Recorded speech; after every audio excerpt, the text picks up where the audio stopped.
প্রত্যেকটা স্পেশাল অকেশনেই আমরা চেষ্টা করি বাচ্চাদের কিছু না কিছু ক্রাফট ওয়ার্ক করাতে, যাতে ওরা সেই দিনটার একটা স্পেশালিটি ফিল করতে পারে যে দিনটা কী।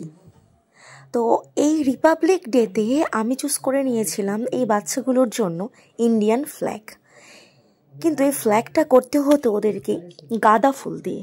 গাঁদা ফুলের প্যাটার্নটাকে আমি ইউজ করেছি এবং তার সাথে ফেব্রিক কালার ইউজ করেছি।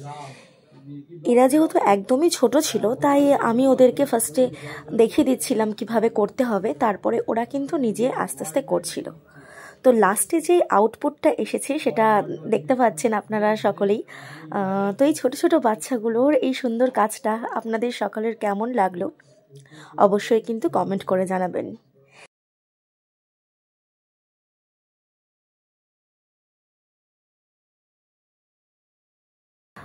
গভীরভাবে মনের আনন্দে কাজটা করাটাই কিন্তু ওদের কাছে একটা খুবই আনন্দদায়ক। বাচ্চারা না হাতে কোনো জিনিস করতে খুবই ভালোবাসে, ওদের কাছে এটা খুবই ইন্টারেস্টিং একটা জিনিস হয়ে যায়। এবং প্রত্যেকটা মেমোরেবল ডেতে যদি ওদেরকে ওই ক্রাফট ওয়ার্কগুলো করানো যায় না, ওরা খুব জিনিসটার সাথে নিজেকে রিলেট করতে পারে। তো এটা হচ্ছে সেই ফাইনাল লুক।